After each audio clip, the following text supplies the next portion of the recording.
منع کیا ہے ہم کو فحش اور منکر سے. سورہ نحل میں آتا ہے اللہ تعالیٰ کے بارے میں کہ وہ ینہا عن الفحشاء والمنکر والبغی. اللہ تعالیٰ منع کرتا ہے، روکتا ہے فحش سے اور منکر سے اور زیادتی کرنے سے. جہاں تک حیا کا تعلق ہے، جیسے ابھی ہم نے بات کی، حیا فطرت کے اندر انسان کے موجود ہے. یہ کوئی سکھانے والی چیز نہیں ہے، سیکھا سکھایا انسان پیدا ہوتا ہے. اگر ہم پہلے انسان کو دیکھیں، آدم علیہ السلام کو، تو حیا کا تصور ہمیں وہیں مل جاتا ہے. جب شیطان کے بہکائے میں آ کر انہوں نے درخت کا پھل کھا لیا تھا تو ان کے سطر کھل گئے تھے آدم علیہ السلام اور بی بی حوا علیہ السلام کے.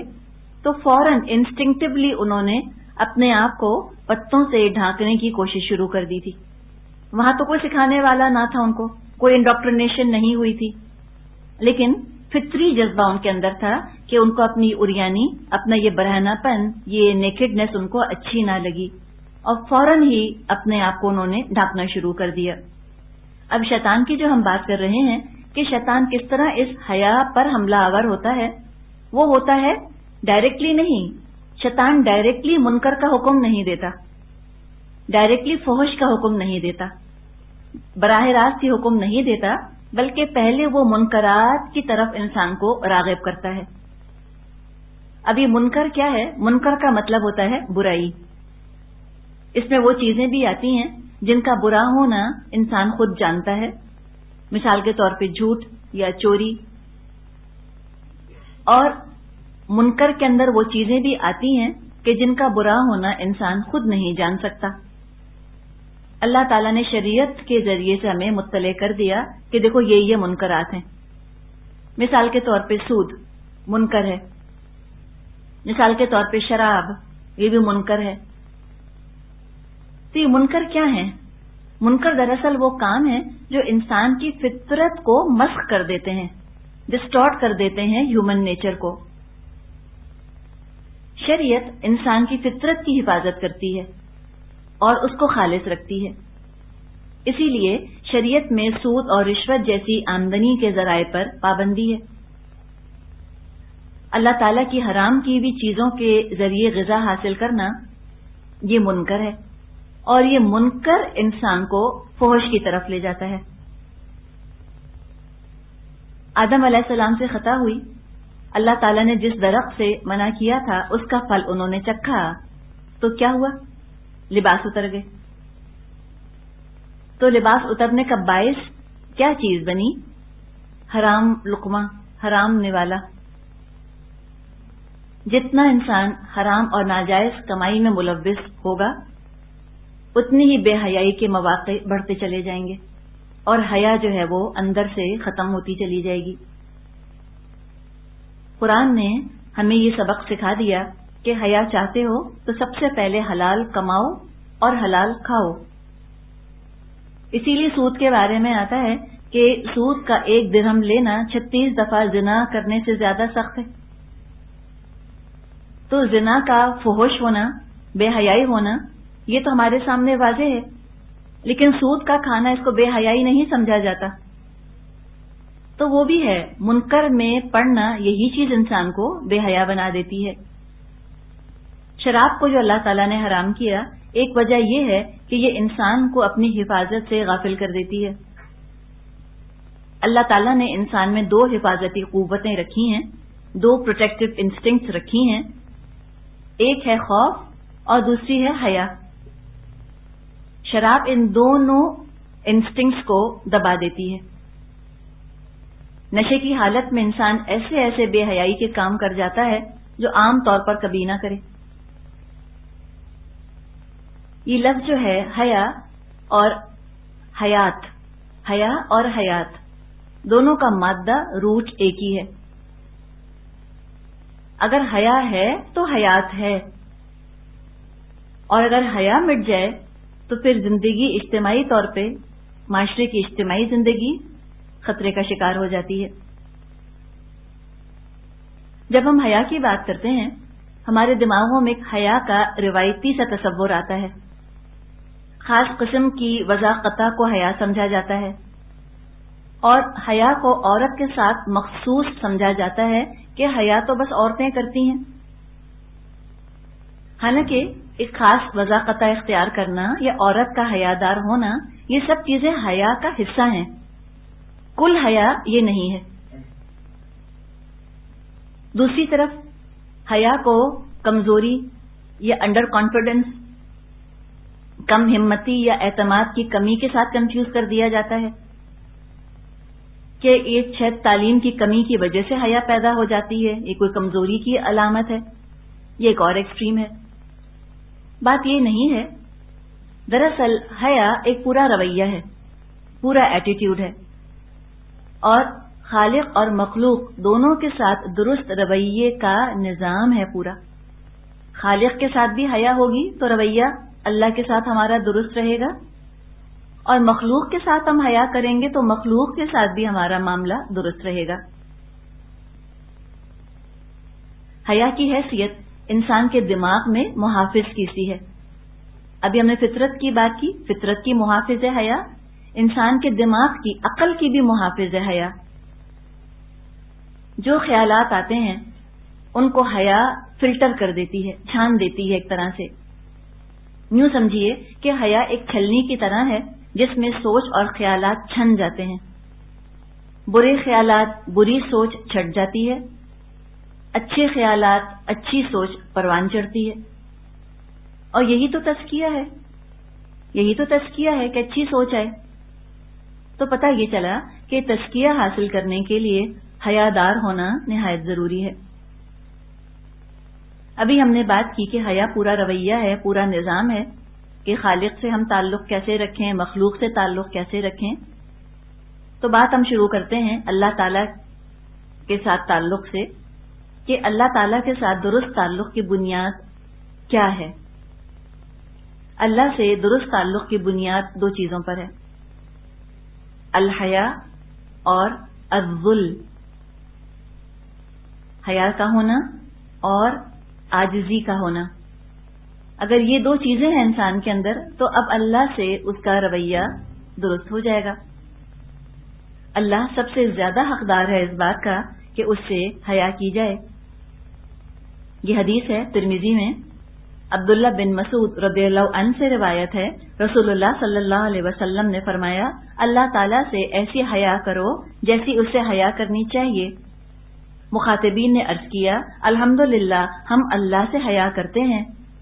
آپ نے فرمایا، یہ نہیں، یعنی حیا کا مفہوم اتنا محدود نہیں جتنا تم سمجھ رہے ہو، بلکہ اللہ سے حیا کرنے کا حق یہ ہے کہ سر اور سر میں جو افکار اور خیالات ہیں ان سب کی نگہداشت کرو، اور پیٹ کی اور جو کچھ اس میں بھرا ہے اس کی نگرانی کرو، یعنی دماغ کو برے فحش خیالات سے اور پیٹ کو حرام غذا سے بچاؤ، اور موت کے بعد قبر میں جو حالت ہونی ہے اس کو یاد کرو، اور جو شخص آخرت کو اپنا مقصد بنائے گا وہ دنیا کی آرائش اور عشرت سے دستبردار ہو جائے گا، اور اس چند روزہ زندگی کے عیش کے مقابلے میں آگے آنے والی زندگی کی کامیابی کو اپنے لیے پسند اور اختیار کرے گا۔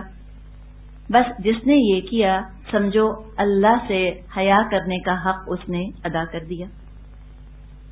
تو اللہ تعالیٰ سے بھی حیا، تنہائی میں انسان ہو، سوچ تو ایسی چیز ہے نا کہ جو کسی کو سنائی تو نہیں دیتی۔ دیکھیں اللہ تعالیٰ نے بھی کیسے ہمارا پردہ رکھا ہے کہ اللہ تعالیٰ نے ہماری سوچوں کو لوگوں کی نظروں سے اوجھل کر دیا، لوگوں کے ذہنوں سے اوجھل کر دیا، تو ہمارا پردہ ہے نا۔ لیکن یہ سوچ ہے، یہ بس انسانوں کے درمیان یہ چیز پردے میں ہے، انسانی سوچ کا اور اللہ کا اس کے درمیان کوئی پردہ نہیں ہے، یہ کھلی ہوئی چیزیں ہیں اللہ کے لیے ہماری سوچ۔ تو انسان سوچنے کے بارے میں بھی اللہ کا تقوی اختیار کرے، برے خیالات آ جائیں، بری سوچ آ جائے، اس پر بھی استغفار کر لے، اللہ سے حیا کرے۔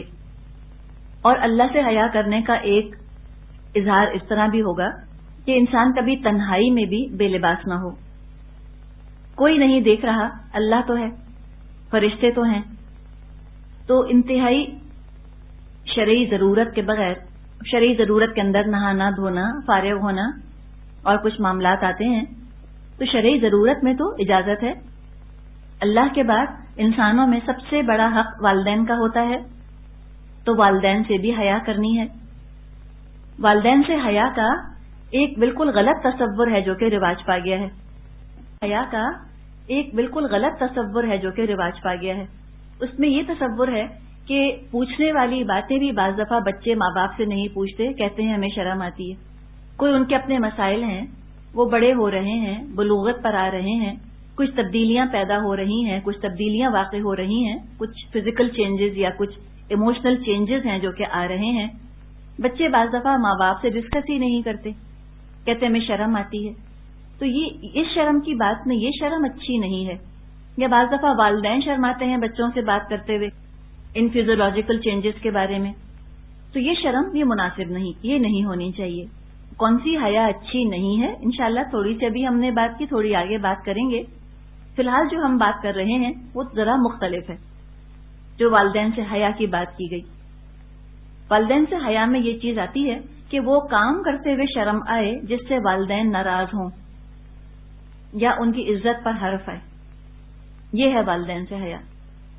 کہ انسان محتاط رہے والدین کے بارے میں کہ مجھ سے کوئی ایسا کام نہ ہو جائے کہ میرے والدین کو شرمندگی اٹھانی پڑے، ان کے لیے میں امبیرسمنٹ کا سبب بن جاؤں۔ پہلے زمانے میں جب بچے کو غلط کام کرتے تھے ان سے کہا جاتا تھا کہ تم کو شرم آنی چاہیے، شیم آن یو۔ اور ماں باپ اپنے بچوں کو محتاط کرتے تھے کہ دیکھو کوئی ایسا کام نہ کرنا کہ ہمیں شرمندگی اٹھانی پڑے۔ تو بچے بڑے محتاط ہوتے تھے، ان کو ماں باپ کی عزت کا خیال رہتا تھا کہ ہم کہیں ماں باپ کو شرمندہ کرنے کا سبب نہ بن جائیں، ان کو امبیرس نہ کریں۔ اور یہ جب کبھی ڈانٹ ٹپٹ ہوتی تھی، کوئی بات غلط کرتے تھے بچے، تو جو ڈانٹ جس بات پر ختم ہوتی تھی وہ یہ کہ تم لوگ کو شرم نہیں آتی ایسے کرتے ہوئے، تو وہ تو بس ڈوب مرنے کا ہی مقام ہوتا تھا جب یہ کہہ دے کہ شرم نہیں آئی یہ کرتے ہوئے۔ تو یہ کہا جاتا تھا بچوں کو، اس سے بڑھ کر کوئی اور تنبیہ نہیں ہوتی تھی۔ یعنی غلط کام کرنے پر غلطی کا احساس پیدا کیا جاتا تھا بچے کے اندر، تاکہ بچے میں گلٹ اور افسوس کا شعور جاگے۔ یوں سمجھے کہ ایک طرح خود بچے کو جج بنانے کی تربیت دی جا رہی ہے کہ وہ خود اپنے آپ کو جج کر سکے، اسے آئندہ کسی کے کہنے کی ضرورت نہ پیش آئے، کسی کو یہ کہنے کی ضرورت پیش نہ آئے کہ تم نے غلط کام کیا ہے، اسے خود پتا چل جائے کہ یہ کام میں نے غلط کیا ہے۔ تو شعور بیدار کیا جا رہا ہے نا بچے کے اندر، یہ کہہ کر کہ تم نے غلط کام کیا، تو اس میں ایک گلٹ پیدا ہوتی ہے، اس طرح سے افسوس کا احساس جاگتا ہے اس کے اندر، اس کو شرم آتی ہے اور وہ غلطی کو درست کرتا ہے، جو مسٹیک کی ہوتی ہے اس پر وہ شرمندہ ہوتا ہے اور آئندہ وہ غلطی سے بچنے کی کوشش کرتا ہے۔ تو یہ سیلف امپروومنٹ کا راستہ ہے۔ دو چیزیں بچے کو دی جا رہی ہوتی ہیں اس کو شرم دلا کر، ایک بہتری کی ترغیب دی جا رہی ہوتی ہے اور دوسرے بچے کو خود اپنے بارے میں باشعور کیا جا رہا ہوتا ہے، کانشیس کیا جا رہا ہوتا ہے تاکہ وہ خود اپنے آپ کو جج کر لے۔ تو پہلے عام یہ ہوتا تھا، اب اس سے منع کیا جاتا ہے۔ کہتے ہیں گلٹ اینڈ شیم کلچر نہیں ہونا چاہیے، گلٹ اینڈ شیم کلچر اب پسندیدہ نہیں رہا۔ کہتے ہیں مت کہو بچوں سے تم کو شرم آنی چاہیے، جو بچے کرتے ہیں ان کو کرنے دو۔ اگر تم بچوں کو روکو گے ان کے اندر احساس جرم پیدا ہوگا، احساس کمتری پیدا ہو جائے گا، انفیریورٹی کمپلیکس، ان کی شخصیت جو ہے وہ ڈسٹارٹ ہو جائے گی، مسخ ہو جائے گی۔ تو اب سائیکالوجی نے اس گلٹ اینڈ شیم کلچر کو برا قرار دے دیا، لہذا حیا شخصیت کا زیور نہیں، شخصیت کی خوبی نہیں، بلکہ شخصیت کا عیب ٹھہری، کمزوری بن گئی، انڈر کانفیڈنس کی علامت سمجھی جانے لگی۔ اور جن کے اندر حیا نہیں ان لوگوں کو کانفیڈنٹ سمجھا جانے لگ گیا، بولڈ سمجھا جانے لگ گیا، با اعتماد سمجھا جانے لگ گیا۔ تو کانفیڈنس کے اندر اور ڈیفائنس کے اندر فرق نہ رہا۔ اب شیطان کو اور کیا چاہیے؟ جو ہی فطرت کا محافظ ہٹایا، شیطان تو پوری فوج لے کر حملہ آور ہو گیا، ہر طرح سے بے حیائی کو اس نے مزین کر دیا، سجا دیا، بے حیائی کو خوبصورت بنا کر لے آیا۔ ایک طرف پرنٹ اور الیکٹرانک میڈیا کی طرف سے یہ انڈاکٹرینیشن ہو گئی، یہ برین واشنگ ہو گئی، ذہنوں کے اندر یہ بات بٹھا دی گئی میڈیا کے ذریعے سے کہ حیا مردانگی کے خلاف ہے، یہ تو بتا دیا گیا، اور یہ تصور دیا گیا، یہ امپیکٹ دیا گیا کہ جو مرد جتنا زیادہ بہادر ہوگا، جتنا زیادہ میچو ہوگا، اتنا ہی بے حیا ہوگا۔ کوئی سپاہی ہے، سولجر ہے یا فائٹر پائلٹ ہے، جو کہ عام طور پہ لڑکوں کے ہیروز ہوتے ہیں، بہادری کا ایک طرح سے وہ سمبل ہوتے ہیں، علامت ہوتے ہیں بہادری کی، بریوری کی۔ تو یہ جو سپاہی ہیں، سولجرز ہیں یا فائٹر پائلٹس ہیں، یہ تو گالی کے بغیر بات ہی نہیں کرتے، اور عورتوں کو گھورنے والا ہوگا۔ اس کو بولڈ بنا دیا گیا، نظریں گاڑے گا عورتوں کے اوپر، زنا کرنے والا ہوگا۔ یہی موویز میں، ناولز میں یہی تھیم پیش کی جاتی ہے۔ اور تو اور جو یہ میچو قسم کے کارٹون کیریکٹرز یا کھلونے بھی بناتے ہیں، ان کو جو لباس پہنایا جاتا ہے وہ بھی حیادار لباس نہیں ہوتا۔ تو رفتہ رفتہ اس طرح سے حیا کا تصور مٹتا چلا گیا۔ شیطان نے بڑا خوبصورت بنا دیا بے حیائی کو، زین لہم الشیطان اعمالہم، شیطان نے ان کے برے اعمال ان کے لیے مزین کر دیے، سجا دیے۔ تو لہذا حیا کو مردوں میں سے ختم کر دیا گیا۔